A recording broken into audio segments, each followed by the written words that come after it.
کہ جس امام کے ہم ماننے والے ہیں نا اس کا نام ہے امام اہل سنت، مجدد دین و ملت، کشتہ عشق رسالت، اچھا امام محمد رضا خان فاضل بریلوی رحمت اللہ علیہ۔ آپ نے پتا کیا فرمایا؟ تیری نسل پاک میں ہے بچہ بچہ نور کا، آقا تو ہے عین نور، تیرا سب گھرانہ۔ میں عین نور کا ترجمہ کر دوں تو کئیوں کو ہارٹ اٹیک ہو جائے گا، اللہ کر کے ہوئے تو سارے مر جان، سنی جیوین، یہ ایک الگ مسئلہ ہے۔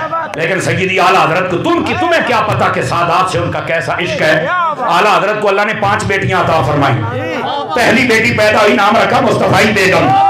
دوسری بیٹی پیدا ہوئی، نام رکھا کنیز حسن، عشق دیکھ اہل بیت کا۔ تیسری بیٹی پیدا ہوئی، نام رکھا کنیز حسین۔ چوتھی بیٹی پیدا ہوئی، نام رکھا کنیز حسنین۔ پانچویں بیٹی پیدا ہوئی، نام رکھا مرتضی بیگم۔ اور یہ تو پینتن پاک سے باہر جاتے ہی نہیں ہے، تو کہاں بیٹھا ہے؟ خدا کا خوف کرو۔ یہ ہے سیدی اعلیٰ حضرت، اور یہ وہ سیدی اعلیٰ حضرت ہے جنہوں نے ہمیں سادات کا ادب سکھایا۔ فرماتے ہیں جب بھی کسی چیز کو تقسیم کیا جائے تو احمد رضا کی یہ عرض ہے سب کو سنگل حصہ دیا جائے، سید آ جائے سید کو ڈبل حصہ دے دیا جائے۔ کہاں بیٹھے ہوئے ہو؟ فرمایا سمجھ آ رہی ہے؟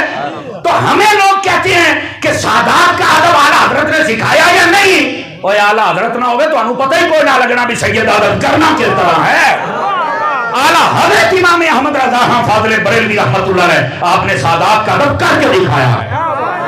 سمجھ آئی؟ آپ سے حضرت فتح رضیہ شریف میں ایک مرتبہ سوال ہوا، یہ بتائیے کہ گناہگار سید جنت میں جائے گا یا جہنم میں جائے گا؟ تو آپ نے فرمایا جو عند اللہ سید ہے، اللہ کے علم میں پکا ٹھکا سید ہے، ٹھیک ہے، سیدہ کی اولاد پاک میں سے، فرما اللہ تعالیٰ اس کے سارے عیبوں پر پردہ ڈال کے اس کو جنت عطا فرمائے گا۔ اس کا عقیدہ ٹھیک ہونا چاہیے، عمل نہیں، پھر اس کے عمل نہیں کھولے جائیں گے، سیدہ کی نسبت کا صدقہ پردہ ڈال کے اسے جنت عطا کر دی جائے گی۔ یہ میں مفہوماً سنا رہا ہوں۔ تو اس بندے نے کہا اگر تھوڑے بہت گناہ ہوئے تو کیا تھوڑی بہت سزا مل سکتی ہے سید کو، پھر جنت میں جائے گا؟ آپ جلال میں آ گئے۔ فرمایا جی تھوڑی بہت سزا ملے جنت میں جاوے تو پھر سیدہ دی نسبت دا کی فائدہ ہویا؟ سیدہ کی نسبت کا فائدہ ہی یہ ہے